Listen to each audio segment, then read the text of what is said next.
نصیحت کیجیے۔ آپ صلی اللہ علیہ وسلم نے نصیحت کرتے ہوئے فرمایا تھا اوصیکم بتقوی اللہ، کہ اے میرے صحابہ کرام میں تمہیں وصیت کرتا ہوں کہ اللہ سے ڈرو، اللہ کا تقوی اختیار کرو، گھر میں ہو باہر ہو جہاں بھی ہو اللہ کا تقوی اختیار کرو۔ آپ صلی اللہ علیہ وسلم نے اس وقت نصیحت کی تھی تقوی اختیار کرو، اور کہا گیا آپ فرمایا تھا کہ سنو تم اپنے امیر کی اطاعت کرنا، اپنے قائد کی اطاعت کرنا، اگر تمہارا قائد کالا کروٹا ہی کیوں نہ ہو، ایک غلام ہی کیوں نہ ہو، حبشی ہی کیوں نہ ہو، اگر وہ اللہ کے رسول اللہ کے کلام کے طریقے سے فیصلہ کرتا ہے تو اس کی بات کو مانو، اطاعت کیا کرو۔ فرمایا تھا کہ سنو میں انسان ہوں، مر جاؤں گا، میرے بعد جو ہے میرے صحابہ کرام ہیں، ان کے طریقے اپنانا، میرے بعد خلفائے راشدین ہیں، ان کے طریقے اپنانا۔ آپ نے نصیحت کی تھی کہ میں یہ کہہ رہا تھا کیا آپ صلی اللہ علیہ وسلم نے بھی نصیحت کی ہے کہ اے لوگوں تقوی اختیار کرو۔ تقوی کے تعلق سے حضرت نے وقت نصیحت کی ہے، معلوم ہوا کہ تقوی بہت اہم چیز ہے، تقوی بہت ہی اعلیٰ چیز ہے۔ تقوی کیا ہے ہم جاننا چاہتے ہیں، تقوی کہتے کسے ہیں؟ تقوی کے معنی میں بہت ساری باتیں کہی گئی ہیں۔ تقوی کا معنی یہ ہے کہ اللہ سے ڈرا جائے، اللہ کا لحاظ کیا جائے، اللہ کا خوف ہمارے ذہن کے اندر ہو، دل و دماغ میں ہو۔ تقوی کا یہ بھی معنی ہے، تقوی کا معنی یہ بھی کیا گیا ہے کہ وہ ان باتوں سے احتراز کیا جائے جو اللہ نے منع کیا ہے، ان باتوں سے بچا جائے جو اللہ نے منع کیا ہے، جو بات منہیات میں سے ہے اسے اجتناب کیا جائے، جو معمورات میں سے ہے عمل کیا جائے، اللہ کی اطاعت کی جائے، رسول کی اطاعت کی جائے۔ تقوی کا مطلب ہے، تقوی کا مطلب یہ بھی ہے کہ اللہ کی اطاعت کی جائے، رسول کی اطاعت کی جائے، منہیات سے بچا جائے، معمورات عمل کیا جائے۔ تقوی یہ بھی ہے۔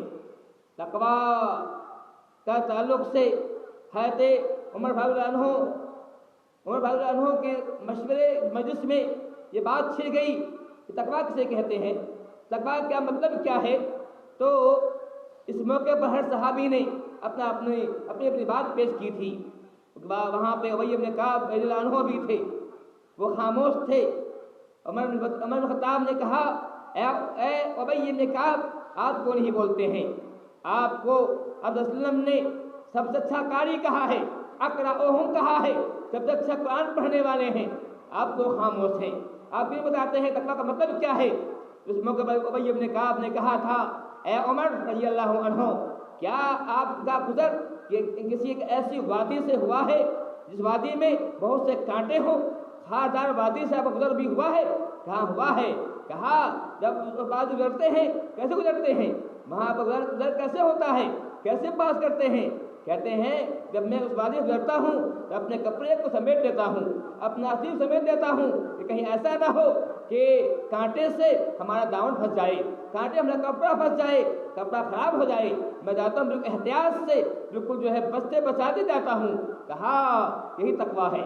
تقوی دنیا جو ہے کانٹوں بھرا ہوا ہے، دنیا کے اندر کانٹے ہیں شہوت کے، دنیا میں کانٹے ہیں لالچ کے، دنیا میں کانٹے ہیں حرص کے، دنیا میں کانٹے ہیں برائی کے، دنیا میں کانٹے ہیں غیبت کے، دنیا میں کانٹے ہیں جہالت کے، دنیا میں کانٹے ہیں شرک کے، کفر کے، بدعات کے، خرافات کے۔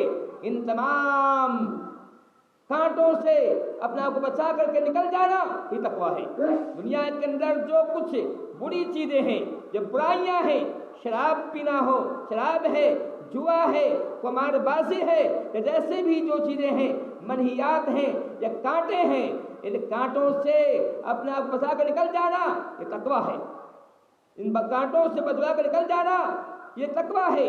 آدمی بدن نکل جانے مطلب یہ ہے کہ آدمی دنیا سے چلا جائے، انتقال ہو جائے، اور دنیا کے جو جن باتوں سے اللہ نے منع کیا ہے، رسول نے منع کیا ہے، منہیات سے بچتا ہوا نکل جائے، ایسا آدمی متقی ہے۔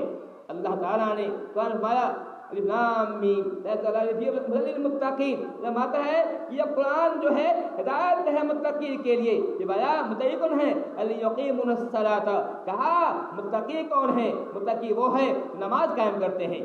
یہاں اللہ فرماتا ہے کہ اللہ نے فرمایا یہ قرآن جو ہے ہدایت کا باعث ہے، کس کے لیے؟ متقی کے لیے۔ یہ مایا متقی کون ہے؟ کہا الیقیمون الصلاۃ، جو نماز قائم کرتے ہیں، یؤتون الزکاۃ، زکات ادا کرتے ہیں اور اللہ کو بغیر دیکھے ہوئے کرتے ہیں، اللہ کو دیکھا نہیں ہے، اللہ کو دیکھا نہیں ہے، بغیر دیکھے ہوئے ڈرتے ہیں، اللہ کے خوف سے دل کو معمور رکھتے ہیں، کوئی کام کرنے سے پہلے سوچتے ہیں کہ یہ کام صحیح ہے یا غلط ہے، دیکھو دیکھیں کہ اللہ دیکھ رہا ہے، اللہ تعالیٰ پہ ایمان رکھتے ہیں پھر دیکھے ہوئے، ایسے لوگ متقی ہیں۔ اللہ تعالیٰ نے اس آیت میں فرمایا کہ میں نے کہا کہ تقویٰ کا یہ مطلب یہ ہے کہ آدمی منہیات سے بچے، معاملات عمل کرے۔ میں نے سامنے آپ نے فرماتا ہے یا متقوا الحق تقاته لا تموتن الا وانتم مسلمون، فرماتا ہے کہ اے ایمان والو اتقوا الحق تقاته، ڈرنے کا حق ہے، جیسے ڈرنے کا حق ہے ڈرو، اب لا تموتن الا وانتم مسلمون، تمہاری موت نہیں آئے وہ اسلام پہ آئے۔ اللہ فرماتا ہے کہ اے لوگوں ڈرنے حق ہے، تمہاری موت اس حال میں آئے کہ تم مسلمان ہو، ایمان والے ہو۔ مسلمان ہونے کا کیا مطلب ہے؟ مسلمان ہونے کا مطلب یہ ہے کہ اللہ کی اطاعت کرنے والا ہو، رسول کی اطاعت کرنے والا ہو، اللہ تعالیٰ کی بات کو ماننے والا ہو، رسول کی بات ماننے والا ہو۔ مسلمان کا یہ مطلب ہے کہ اللہ فرماتا ہے کہ تمہاری موت نہیں آئے مگر اسلام پر موت آئے۔ یہ باتیں یہ جو قرآن کی آیتیں ہیں، ایک اور آیت پڑھی جاتی ہے یا اتقوا اللہ وقولوا قولا سدیدا یصلح لکم اعمالکم ویغفر لکم فضلا عظیما۔ فرماتا ہے کہ اے ایمان والو اللہ سے ڈرو اور درست بات کہو۔ قرآن میں اللہ نے بہت سے مقام میں اللہ فرمایا ہے کہ لو اللہ سے ڈرو، بار بار اللہ فرما رہا ہے کہ اللہ ڈرو۔ آخر اس کی وجہ کیا ہے؟ وجہ یہی ہے جس دل میں اللہ کا ڈر آیا تو اللہ خوف آ جاتا ہے، ایسا آدمی برائی سے اجتناب کرتا ہے، ایسا آدمی اکیلے میں ہو یا چپکے سے ہو، لوگوں کے سامنے ہو، ہر حال میں کوشش کرتا ہے کہ وہ نیک کام کرے، جس میں اللہ کا خوف آ جاتا ہے، ڈر آ جاتا ہے، اور ہمیشہ